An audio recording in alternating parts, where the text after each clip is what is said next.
On the mountain, in the valley,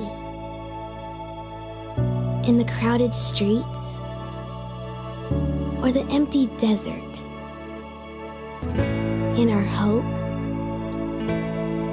and in our waiting, we are never alone.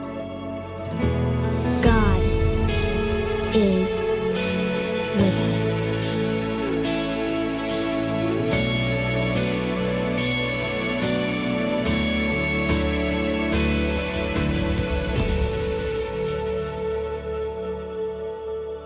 Well, it is good to see a room full this morning. Glad that you're all here, that you braved the streets. For those who are watching online, we're glad that you're with us. And I give a shout out to the Impact Campus as well. We started this new series last Sunday called God With Us. One of the names of Jesus is Emmanuel, which means God with us. And if you'll remember, and if you weren't here with us last week, you can always catch any of our messages there on our website, aldersgate.online. We archive all of them. But we launched the series by talking about how God is with us, but sometimes we miss his presence with us. And specifically last week, I talked about how sometimes we miss it because it doesn't fit into the box that we expect it to be, or maybe we're distracted by things in our life or things that are happening in our life, or maybe it's because we're not expecting it. Like there are interruptions in our life where we're not expecting his presence. And this morning, it just struck me, oh my gosh, that's exactly the message of this morning.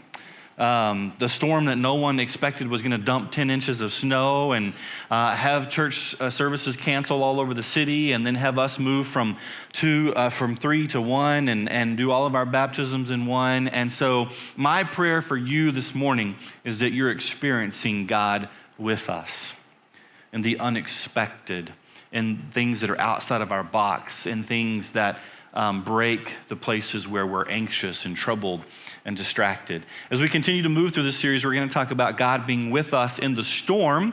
We're going to talk about that next Sunday. We're going to talk about God being with us always on Christmas Eve. Don't forget the time changes on that Sunday, and then we'll celebrate God with us on Christmas Eve in 2 services. This morning, we're going to talk about God with us in the wilderness. Any of you ever spent time in the wilderness? Anybody in here? Let's see. Have any of you ever driven from Lubbock to El Paso? I can tell by the laughter you've spent time in the wilderness, right? You know what that's like. My dad, when I was growing up, was famous for his shortcuts. He always had a shortcut. Wherever we were going, he had a short. We grew up on a ranch in the farm country, and it didn't matter where we were going, he had a shortcut. And I can't count on both hands the number of times we got lost taking a shortcut. And I remember I'd always say, if we take a shortcut, we get lost, and we end up in the middle of nowhere. It's barren, it's dry, there's nothing around. I mean, literally out in the middle of nowhere. And I'd say, Dad, we're lost. No, son, we're not lost, we're just confused. That's what he would always say. We were never lost, but we were confused a lot. And I remember some of those times we would be confused. We were out in the wilderness. We were just out in the middle of nowhere. And the truth is that in our lives, we often find ourselves in the wilderness. More specifically, in our walk with Christ or in our walk with Jesus, we find ourselves in the wilderness. I'm going to do something a little risky this morning, but I'm going to ask you, those of you that are here this morning that are Christ followers, if you're not yet Christ followers, we're just glad that you're here. But if you're a Christ follower, and whether you've been following Christ for a year or for years, how many of you have found yourself in the wilderness with Christ? If you've done that, would you raise your hand? Okay, so you're with me. You get it. So it's this place of dryness. It's this place that just feels empty. It's this place that feels very unfruitful. You resonate with that. Would you be brave enough to raise your hand if you are in the wilderness right now in your life? Anybody in the room be brave enough? All right, thank you. I appreciate that. And I appreciate you raising your hands because I'm going to share with you this morning that I find myself in a place of not being lost, but being confused.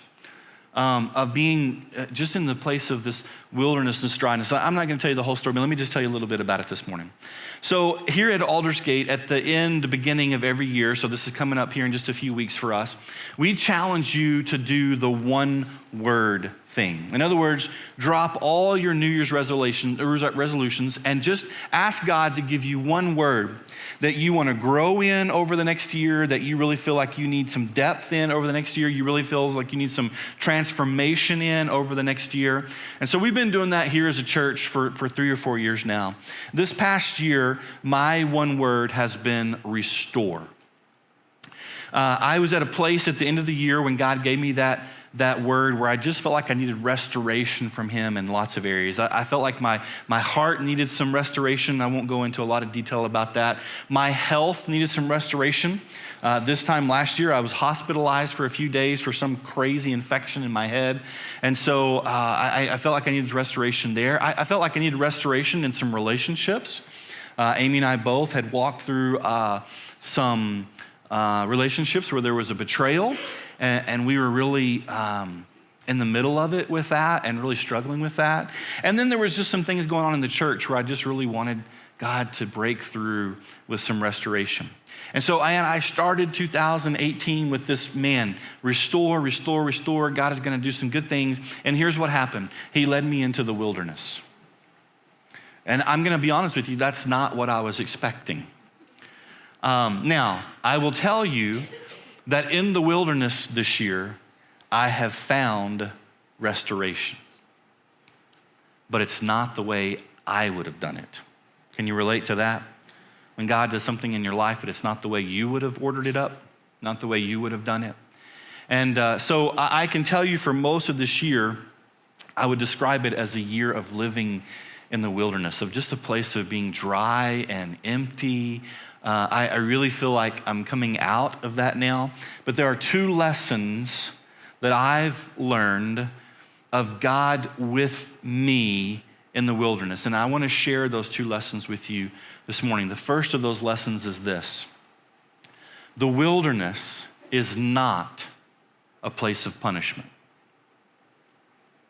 Like if you've ever been in the wilderness in your relationship with Christ, or if you feel like you're in the wilderness right now in your relationship with Christ, you are not being punished. It is not because of something you did or did not do.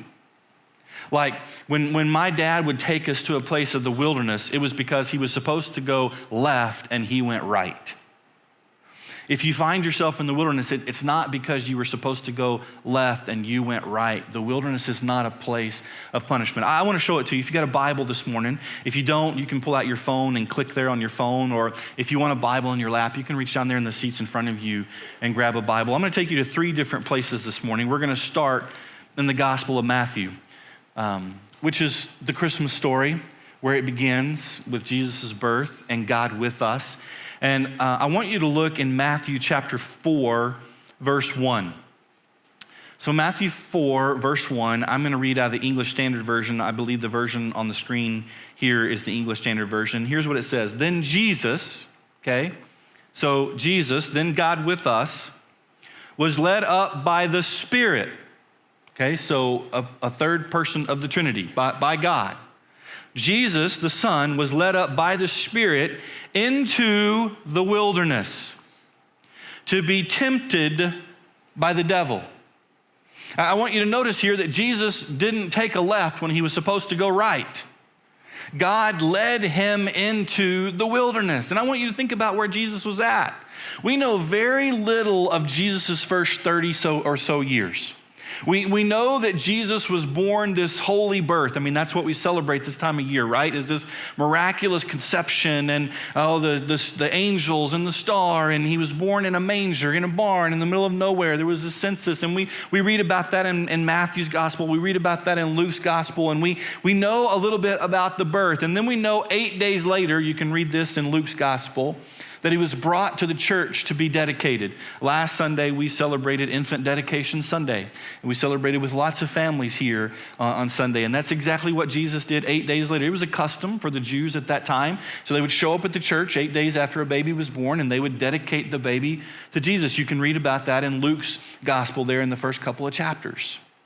We know that about 2 years after Jesus was born, you can read about this in Matthew's gospel, Matthew chapter 2, that these wise men came to visit Jesus. Yes, he was probably about 2 years old. Go home, look at your manger scene, take the wise men out, put them up, okay? And then 2 years from now, bring them back out. Because it was about 2 years after Jesus was born that the wise men came to visit. And when we get that in Matthew's gospel. And then the next time Jesus shows up, he's really about 30 years old. That's the best we know. He's about 30 years old, and he shows up to be baptized by John the Baptist, his forerunner. And you can read about it here in Matthew chapter 3. He's baptized by John the Baptist, and you're probably familiar with his baptism. It was this miraculous moment where John the Baptist doesn't even want to baptize Jesus because he's like, I'm not even worthy to tie his sandals. And Jesus says, no, you're going to baptize me. He goes under the water in the river, and when he comes up, the heavens split open. The Trinity's there. The Holy Spirit comes in the form of a dove and lands on Jesus. And then God from heaven speaks, and he says, man, this is my son, and I love him so much. I mean, I want you to just sit in that moment for a minute. I mean, this is a mountaintop experience. This is an incredible moment. This is one of those things that you write down. That's why it's recorded. And then Matthew chapter 4. Luke says, immediately, God led Jesus into the wilderness. Son, I love you so much. This is such an incredible moment. Now let's go out and spend some time in the wilderness. Jesus didn't do anything wrong, obviously. He didn't turn the wrong direction. God led Jesus into the wilderness.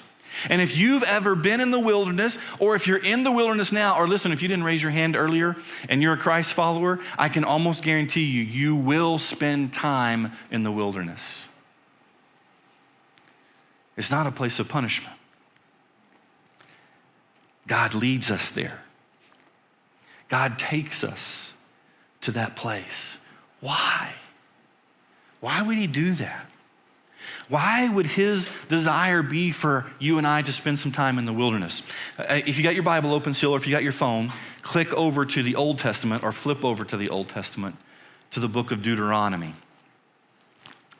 Deuteronomy chapter 8. Remember, God with us in the wilderness.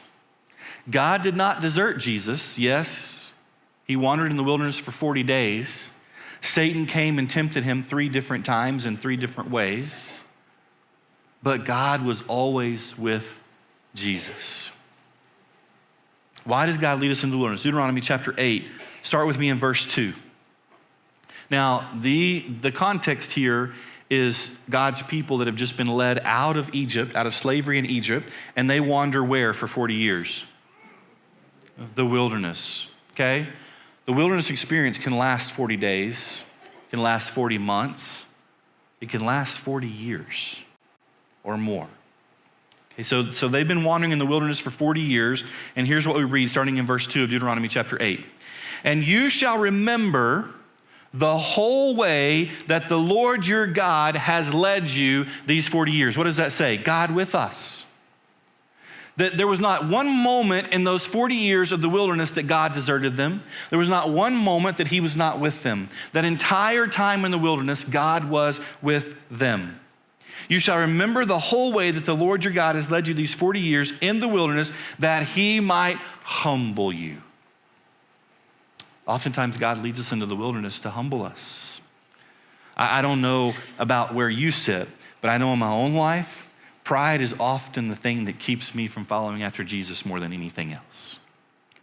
I remember at the beginning of this year, like I told you a little bit about my story, man, I knew God had given me restore. I knew it without a doubt. That was my word. And so I was expecting by the end of January, everything was going to be completely restored. I was totally expecting, hey, God, let's do this. By February, we'll choose a new word. I think maybe there was a little humbling in there. maybe a little recognition of my pride and the places where I struggle with my pride. He might humble you, testing you to know what was in your heart. Testing you. God leads us into the wilderness to test us. Now, listen, God does not tempt us. James makes that clear in his letter in the New Testament. God never tempts us. God tests us. You know the difference between the two? Satan tempted Jesus in the wilderness. You know why Satan tempts? Because Satan wants us to fail. God tests because he wants us to succeed. There are some school teachers in the room, are there not? Let's be honest. When you make a test, do you make a test because you want your students to succeed or because you want them to fail? Look, I had one college professor, he was Satan. He made a test so that we could fail, okay? Look, I'm just saying something. God doesn't tempt us. He tests us because out of that testing, he wants us to find growth. He wants us to find transformation. He wants us to find learning. He wants us to find wholeness. He wants us to find healing. He tests us for that reason. Satan tempts us because he wants us to fail. That's what he wanted Jesus to do. He said, Jesus, you're hungry. You haven't eaten for 40 days. Hey, see these stones? Turn them into bread. He knew he had the power to do it, but he also knew if Jesus did it, he would fail in the area of appetite. How many times does God test my area of appetite? Not just here, but here and here. God's testing me. He wants to grow me in those areas. He tempted Jesus by taking him up to the top of the temple and said, hey, throw yourself down from here. If you're God's son, then the angels will come around you. They'll lift you up. They'll make sure you're not hurt. He was tempting Jesus in the area of applause. Man, I don't know about you, but I know in the life I live, God tests me in the area of applause a lot because I have a lot of room to grow and change and transform in that area. He comes and says to Jesus, look, this whole area can be yours. It's your. Jesus is like, it's already mine. He was tempting Jesus in the area of authority. God tests us in the area of authority. We could go on and on. Those were just three of the specific temptations that Jesus had in the wilderness. But God sometimes leads us in the wilderness to test us, to know what's in our heart, whether you would keep his commandments or not. He tests us to know if we're going to stay true to his word, to stay true to his commandments. And he humbled you and let you hunger and fed you with manna, which you did not know. It was bread that came from heaven. They had never seen it before. Nor did your fathers know, that he might make you know that man does not live by bread alone, but man lives by every word. You know why God sometimes leads us in the wilderness? So that we can learn to be completely, totally dependent on him. That sometimes we're trying to do too much in our own power. He humbles us and he teaches us that we need to be dependent on him. Your clothing did not wear out on you and your foot did not swell these 40 years. Sometimes he leads us into the wilderness to let us know that he's going to provide for us. That he's going to take care of us, that we need to understand that he will always be with us. He will always provide. He will always take care of us. And then my personal favorite, know then in your heart that as a man disciplines his son, the Lord your God disciplines you. Sometimes God leads us into the wilderness to discipline us. Now, that's not a bad way. If you've got a bad picture in your mind of earthly discipline from your father or your mother or whoever it is, that's not God's discipline. God's discipline is a loving discipline, a loving correction. And sometimes he leads us into the wilderness to correct us, to discipline us. It doesn't mean we turned left and we should have gone right. It doesn't mean we're confused. It means God's doing some work in our life. Listen, lesson number 1 is that the wilderness is not a place of punishment. Lesson number 2, the wilderness is a place of preparation.